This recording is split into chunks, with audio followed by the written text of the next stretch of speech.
Hello, I'm your host, Terrence Summers, and head ball coach Dustin Wilson as usual. And welcome to Lockeroom Talk. Tonight we're live at BS Blue Works in beautiful downtown Springfield, Tennessee. How you doing tonight, Coach? Good. Last Like its location, man. I think it's a grow on us. Yeah, I think it will too. I think Yeah. people like this. It's fun. If you haven't been down here with us, come join us. Fun atmosphere. Yep. Talk a little Springfield football. Let's do it. Friday night, the Jackets dropped another close battle in the Nest to Region 7-5-8 foe, the Henry County Patriots. Defensively, the Jackets got stops when it mattered and only allowed 2 rushing touchdowns. Some good, some bad. Friday night, Coach, for the defense.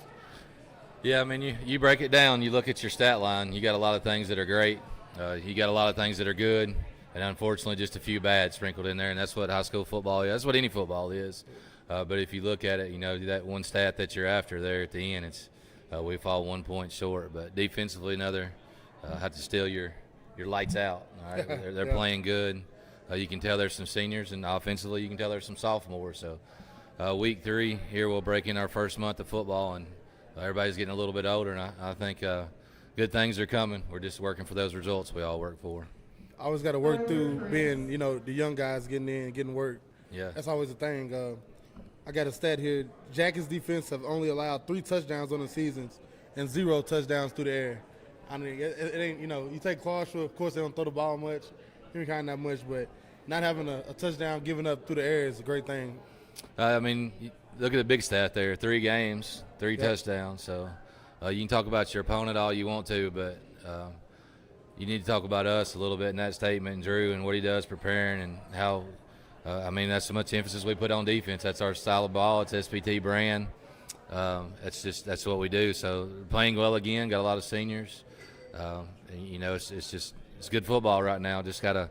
I told the boys on Saturday morning, got to take a few of those what plays out there when you have a bad snap or when you have a penalty. And man, Springfield versus Henry County, that 5-yard penalty could mean the game. And as we've seen it, we probably only needed about 2.5 or 3 yards the way that thing sailed over the goalpost, but just finding a way to tell the kids some good news because they played their butts off, played some great football, just couldn't give them that result. So good stuff happening. Great job by the Jackets defensively Friday night. Offensively, the Jackets came out buzzing, marching down the field on their first drive, getting 3 from the leg of Brian Garcia. Later in the first, the Jackets' Josh Philippe found the end zone when a Henry County punt deflected off an upper back's shoulder and fell into Philippe's hands, and that started scoring for the Jackets. Junior running back Jaden Hurst found the end zone for 30 yards out in the second quarter and from 80 yards out in the third. Hurst finished with 7 carries for 109 yards, 2 touchdowns. Sophomore quarterback Casey Woodson was 12 for 16 for 160 yards passing, while senior Cameron Cobbins was the Jackets' leading receiver with a few circus catches, 5 receptions, 98 yards. O-line did a great job. Casey looked comfortable in the pocket, and Hurst had a night. Yeah, I mean, you look at offense. I tried to bring the box score here, but you already got a part of it. Kaysen, sophomore quarterback, 12 of 16, 160. You go ahead and break that down. We told the boys on Saturday morning, 4 of those passes that were incomplete, all 4 of them hit the hands of our receivers. So, again, I'm trying to find 2.5 more yards that ball fell over the goalpost there for the kids to tell them we're doing the right things. So just in practice, we got to do them right more often. In games, we got to take away those what plays. But a good night by him. Anytime your quarterback's playing well, your line's playing well. And also a reason that I think our quarterback was able to play well is because you got a tailback going over 100 yards. So Hurst running the ball well, and 7 or 8 carries, I believe, and still getting over 100. 7 carries. That's great. 7 carries for 109 yards, 2 touchdowns. You know, you mentioned Cam Cobbins, you know, a couple of those big plays. There's a stat out there for us that we got to fix, and that's third down conversion. We're just not sustaining drives. We're not converting. We pressed on it this week.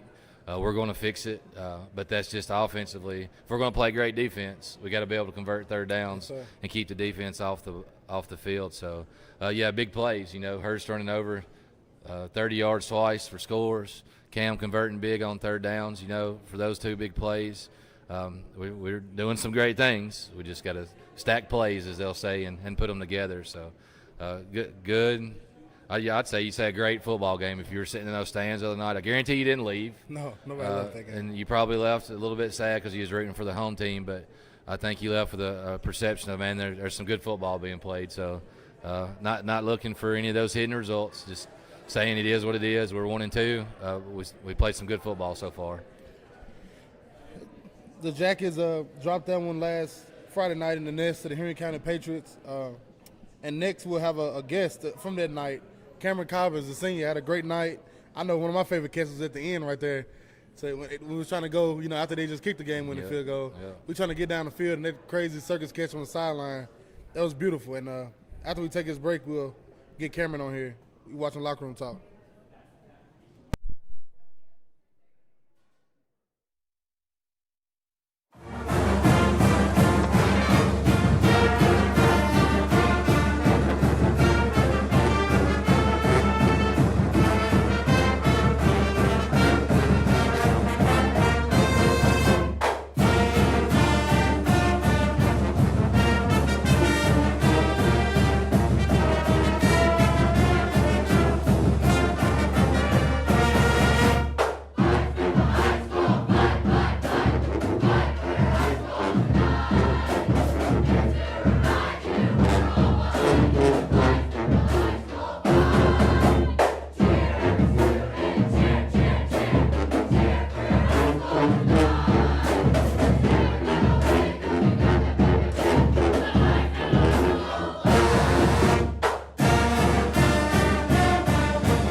Welcome back to Lockeroom Talk. I'm your host, Terrence Summers. With me now, I got senior receiver, corner, 82, Cameron Cobbins. How you doing, man? Good. Thank you for having me on. Thanks for having me on, man. Appreciate you, man. Tell me about your journey through the SHS program. I know, of course, you got your brother, you got CJ, but I know you guys, football family. Y'all probably watched plenty of guys come through this program. Just tell me your journey through it, as a player and former players you learned from and different things like that. Freshman year is always something different. Coming from Joe Burns, coming to Springfield was just like a change that I had to take. Joining a whole new program, it was just different. Freshman year, I played a lot of JV, learned from a lot of the older varsity players that was still there at the time, like my brother, Trey Benford, Jarrell Boyd, Keyshawn Robertson, and Jock Johnson. Adapted and took a lot of things they taught me throughout the season and used it for offensive and defensively. Sophomore year, I played a lot of JV, varsity. That was probably had to be one of my funnest years in football. 2022. Yep. Yes, sir. Did pretty good in the off season. Learned a lot. With them same few players. Learned more, practiced with them, and learned more things. Going on to my junior year, played a new position, filled the role that they needed me to do.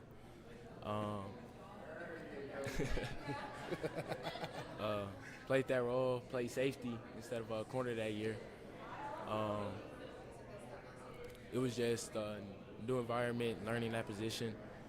The season didn't go as we wanted to, but it was just a great experience playing the last season with my brother before he went off to college. Yeah. It was just a great season overall. And this senior year, we beat Greenbrier at the beginning of the season. Clarksville didn't go as we wanted. We had a good game.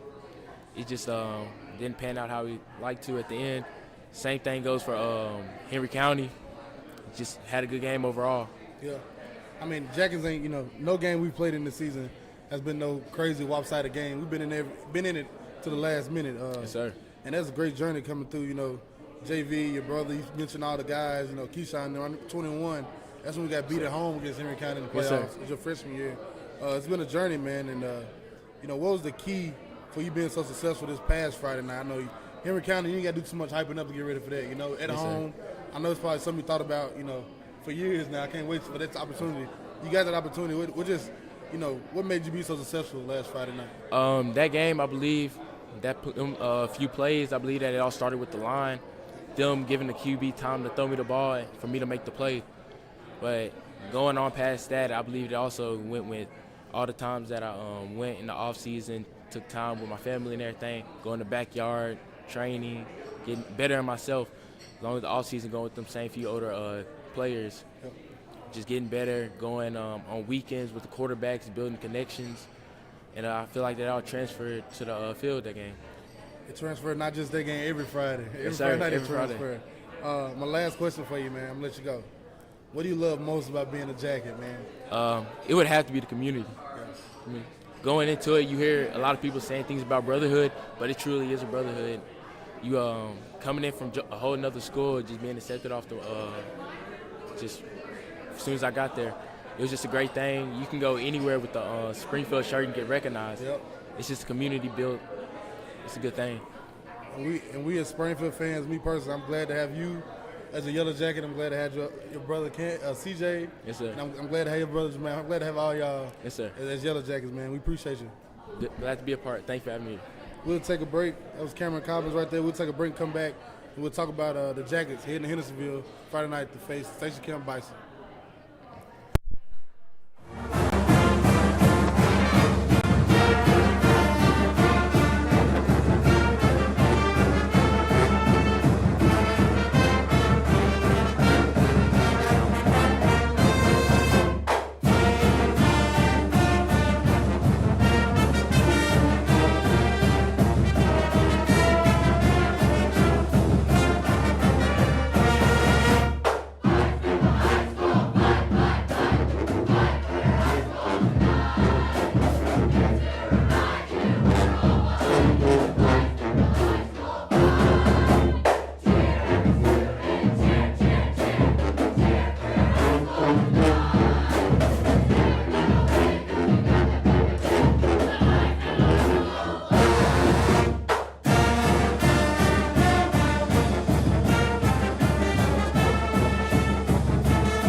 Southside Drug Company, located at 1000 South Main Street in Springfield, Tennessee, serving the Springfield community since 1919.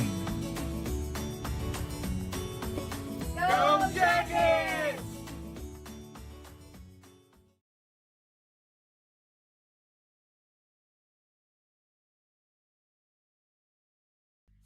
Free Bird Bail Bonds, your local bail bonds company. Call Josh England today.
Welcome back to Lockeroom Talk. Friday night, the Jackets hit the road to take on the 0-3 Bison at Station Camp. Station Camp deploys a spread look offensively and defensively. They go traditional with a 4-down lineman. Although 0-3, the 3 losses the Bison took were at the hands of Beach, Gallatin, and Marshall County. The Bison will be looking to avenge a 33-34 loss to the Jackets last season in the nest on homecoming for us, Coach. Another game, another week to try to get in the win column. Yeah, don't be looking at that win-loss column for them. No, don't look at it. Beach, Gallatin, Marshall County, that's three top-notch programs. They're good at football. Talked to Coach, seems like a good dude. Christopher Bain, he just kind of says they're injured a little bit, which the only thing that takes care of injuries is time. So if the time's right, they may get some kids back. They're dealing with homecoming this week, and we'll be dealing with weather. So, just another game where, it should be no difference in either one of us. We're both hungry teams, play some good football, some good opponents. So it should be a good football game. Traditionally, Station Camp, it's always a good game, in my opinion. I know last year we played them on my TV 30 at home, homecoming. It was a close game, back and forth. I kind of call it in my mind the C.J. Cobbins game. He exploded, but going into their, we're going to their homecoming now this time, expecting rain. I know they like to spread it out a little bit, try to toss it around. I guess that rain will kind of, go in our favor. Being a run-heavy team, we always been Springfield traditionally, but like I said, it's another week. Like you said, don't pay attention to those 3 losses at all. It's very deceiving. Yeah. And I hope I'm sure he's preaching the same thing. I hope he would be, but R2 against Clarksville and Henry County, you look in the standings, and there they sit. So schedule's tough for a reason. That's what we want to do, and we want to be ready for the playoffs with another test. And I'm sure that all those kids that played last year, they were young last year too, but it literally went down to the last play, if you can remember there.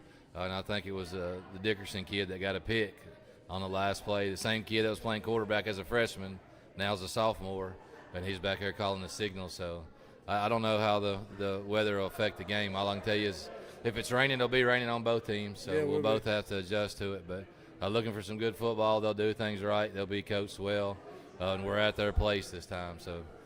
And I was going to call you today. I was kind of concerned with all these games going to Thursday night. Yeah. I know people was questioning that. A lot of people started asking. The Jackets will be playing on Friday night. Yeah, I called in this morning myself just to prevent surprises, but they're going through homecoming. They have a parade. They were doing their parade this morning. They're getting some things out of the way where they can do their homecoming court before the game in the school. We talked about Thursday, but if you look at a forecast, it's going to rain Thursday too. So we just said to keep it Friday. We'll put our head down and we'll get through it. And we talked about where we're going to dress and what all we need to do to get through the game, and talked about field conditions and same old stuff. We just know it's going to be raining, or it sounds like it'll be raining. Who knows? We lost that Pearl Cone scrimmage this year because we thought it was going to rain. It was the prettiest day of the year, I think. So we'll see how it is. But we'll be at Station Camp, and we're 1-2, and they're 0-3. Both two hungry football teams. Should be some good action. Here for the Jackets, got to go back. I believe was it 2019 the last time we were at Station Camp? The last time we were at Jackets were at Station Camp was 2019, where the Jackets won 31-10. Box Hudson. Remember, you got to. I know for you, Coach, you got to throw back. You got to start thinking. Yeah. I remember we went there. I remember some things that were around the game. I remember where we dressed. But I couldn't have told you the year. But I knew it wasn't this scheduling cycle, so it had to be in. What's that mean? 21, 20. So 19, 18, and 19 we played them. So, but this 2 years has been a good game. So I don't expect anything else. And they seem like a good opponent, classy opponent. They'll have a great concessions, good student section. He says they have. They're in homecoming. So it ought to be fun for the kids. We remember as a player, if it was raining, you was going to go out there and have fun. So maybe it'll help us get ready to get pumped up for the game if we needed anything extra. But told them today, it don't matter what you got on, it's going to be wet. So in no sense of putting anything extra on, all about possessions, and let's go try to make less mistakes and then let's win a football game. Yes, sir. Anything else from me, Coach? I know I kind of covered the announcements with the, not playing on Thursday, we playing on Friday, we on the road. Anything, to tell. It's going to be raining, so come on out. Let's talk about JV. And I skipped it. It was right there, that's Coach. All right. We got to tell the young football. kids. Young kids been doing great. Another great game last night, 28-8. We won. Last time it was great too, but we barely lost. But went to Montgomery Central. Started a little bit later because it takes so long to get out there. Started off with Stephen Jenkins' kid catching a touchdown. Defense held up well last night. It was a pretty physical football game for the kids. Linemen are looking good, like they're developing. Up front, it's all about them kids playing together a lot. Yes, so, they're clocking their time cards, if you will. They're getting better. The Ramsey kid did well last night. Getting some plays, executing some plays. Stephen Jenkins on the outside. Defensively, got a couple of kids that are playing tough in the middle linebacker. Trusty kid scored actually and hurt his ankle, so that was one bad thing that come out of it. But hey, we got on the bus with a bunch of freshmen, sophomores. Yep. We went and got off the bus in a hurry, played a game, made a lot of adjustments, and they got on the bus with a bunch of smiles. So successful night for Springfield High School football. As we always say, when those young guys can get on the bus and actually get through that game experience, and even for them, doing a JV is earlier than it would be for varsity, if I'm not wrong. So Yes. getting that Absolutely. experience is always great.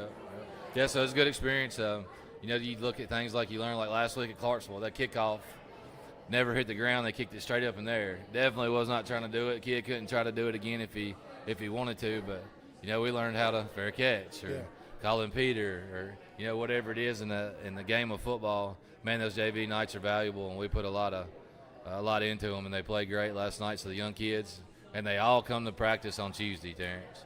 After a JV game, worried about Station Camp and preparing it. So, things are looking good for us. Good stuff. Will that be it from you, Coach? Yeah, announcements. Hey, it'll be raining. Everybody's got a rain jacket. If you're not, stop by Walmart and get you one. If not, it seems like it might be a good click night for you, but it'll be available to you. We need you. The kids know you're behind us, so if you're here, be loud. If you're not, reach out to a kid, shoot them a text, tell them good luck. It's always great to feel important. Every one of our kids are important, doing some good things. We just need to win, so we're going to go out there and try to earn one this Friday against Station Camp. That'll be it here from BS Brewworks for 48 hours from kickoff for the Jackets, the Hayes in the Barn. Only a walkthrough in this game day in Bison Country. If you're unable to attend the game, as Coach said, you can catch the broadcast, Social View Sports on YouTube. But of course, we encourage everybody to get out, be loud, be proud, pack the stands. We'll get started on Social View at 6:45. But we hope to see you at Station Camp, being loud and proud. As always, head ball coach Dustin Wilson. I'm Terrence Summers. It's been Locker Room Talk.